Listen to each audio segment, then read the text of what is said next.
everybody, and welcome to today's video. Life below the poverty line. That was my life for many years, and I thought it would be fun to share with you in my videos all of the things that I am learning and have learned and how I got myself out of that poverty line. So what we're going to do is I'm going to share with you survival tips, skills, and just what was my life like when I was living below the poverty level. Now, these videos are going to be about frugal living and frugal meals and the meals that we made when we were living extremely below poverty level. So sit back, grab a cup of coffee, and I hope you enjoy this video. There are cooking videos, there's going to be talking points. There's also going to be just every day what it was like for us. And I think that is something that, coming from my point of view, because I don't have to live below poverty level anymore, but that is the mindset that I still have. And that mindset is to live extremely frugal. I am not rich by any sense, but there are things that I would like to upgrade with our home. There's still things that we need to fix. It's not one of those things that you can quickly, erase all of the years of living a certain way. So money doesn't come very quickly, and money doesn't grow on trees. If it would, I would love to share it with all of you. But as we are out of debt and as we are building up our lives and fixing things, I want to share with you what it was like for us. I think you will enjoy it, and it will be inspiring and encouragement because we're not in that anymore. But in a blink of an eye, things could change. And with the world that it is, healthcare, health crisis, the world that we're living in, nothing is set in stone. And so while the taping of this video, I can tell you that I am not living below the poverty line. A massive health crisis, could change all of that. And so I'm going to share with you my life as a real frugal person. And I'm going to share with you things that I did while we were trying to get out of massive amounts of debt, and the foods that we ate and the life that we lived. Enjoy the video. So let's go out to the greenhouse. I need to get a few supplies, and then I'm going to be planting one of my heirloom seeds that I bought this year for my birthday.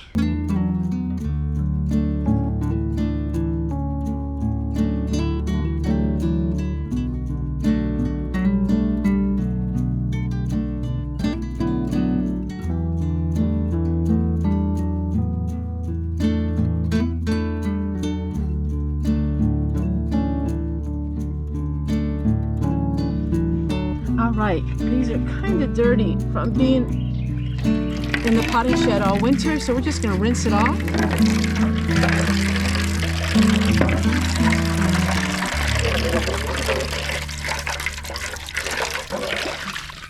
So I'm working on the soil. And I thought it would be really fun for my videos is to share with you how I saved money all those years. All the years when we were living way below poverty. So when we were living way below poverty income, it was a very challenging time in my life because I wasn't used to living that way. I didn't grow up that way, and my parents didn't live that way. So I had to think outside the box with everything.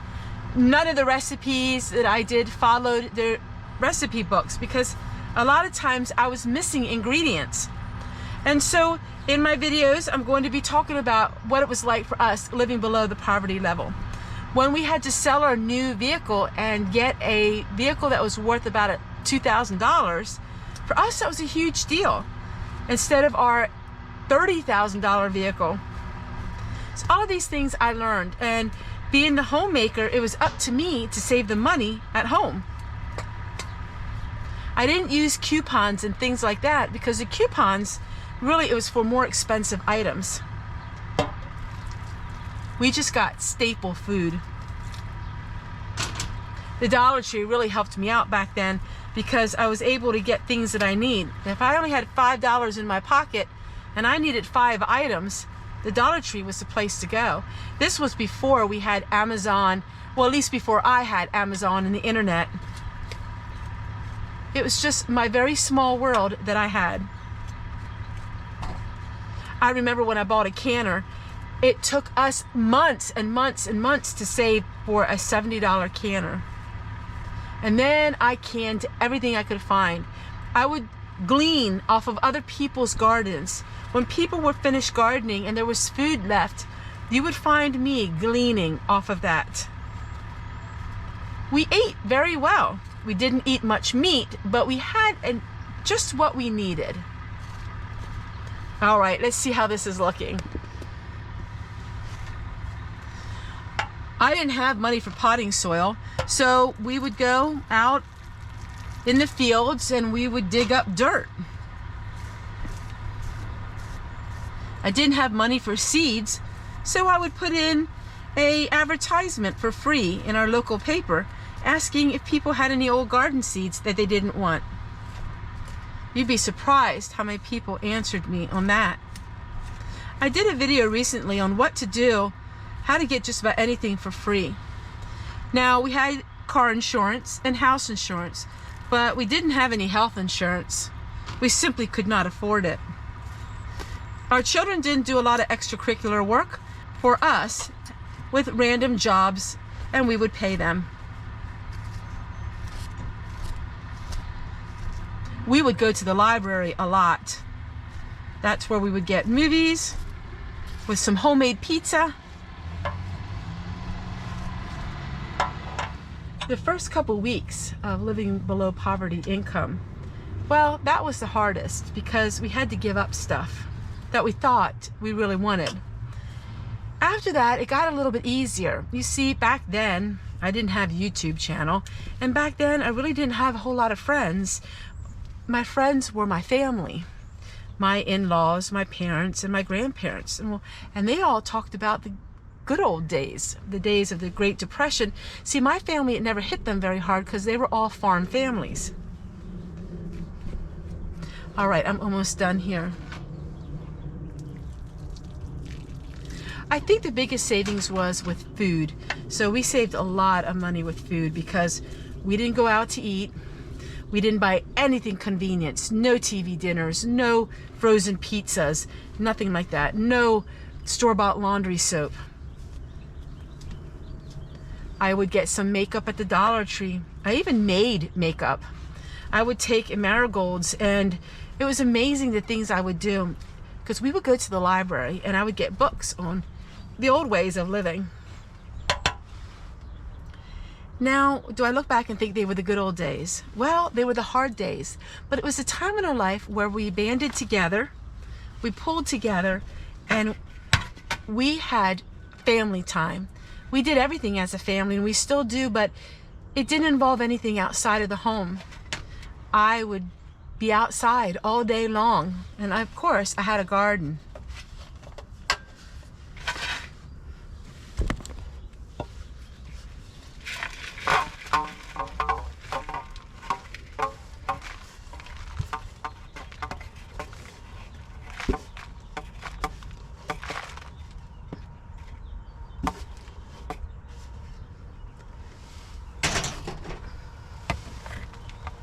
Now, of course, you have to understand, I came with the mindset of living above your income, living in the higher bracket, and then going down into poverty income. So I got to see real quick what people thought and what people said. And I got to see real quick that I had to be humble. We never asked anyone for money. We never got government assistance. I worked by saving money, not spending it, and my hubby worked all the time. It's hard living that way of life, but we were never lacking anything. Now, we were lacking a lot of the things that we were used to, but we were never lacking in anything that was important, that needed to be done.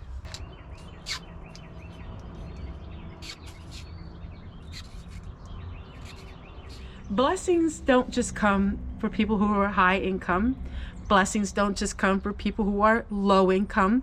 Blessings don't just come to people who live below the poverty. Blessings come at any stage of your life if you're willing to look and see the blessings in everything.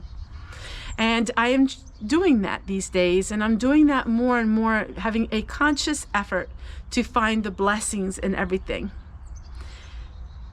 I think when we had a lower income and we were very poor, I think that my husband and I, it brought us closer. In a lot of marriages, it brings them further apart. But for my husband and I, it brought us closer together. We had the idea that we could do anything as long as we worked together. And we did. We accomplished it. We paid all of our bills. We got ourselves out of debt, but it wasn't overnight. It took many, many years.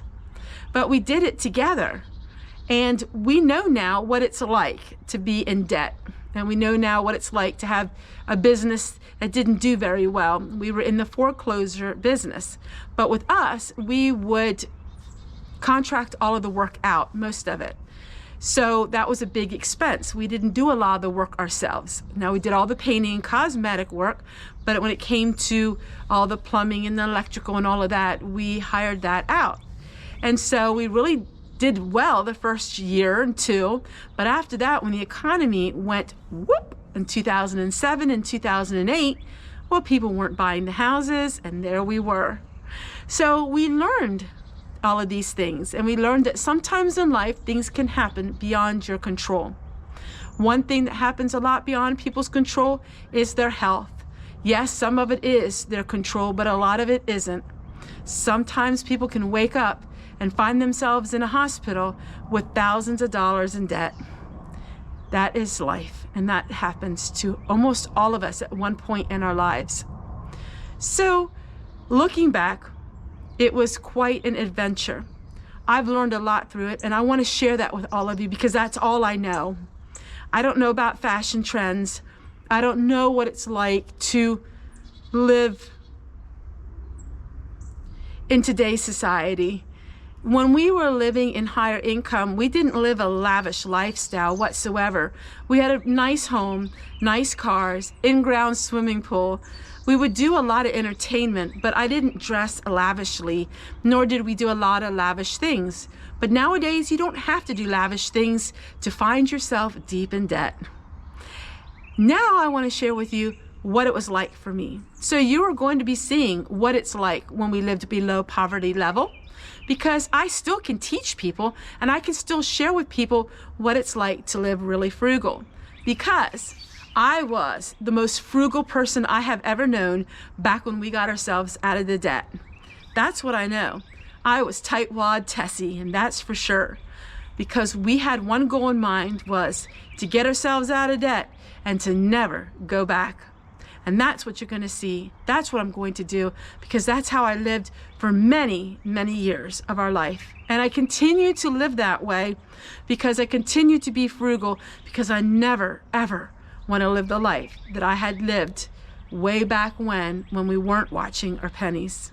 Take care, everyone, and we'll see you guys again tomorrow.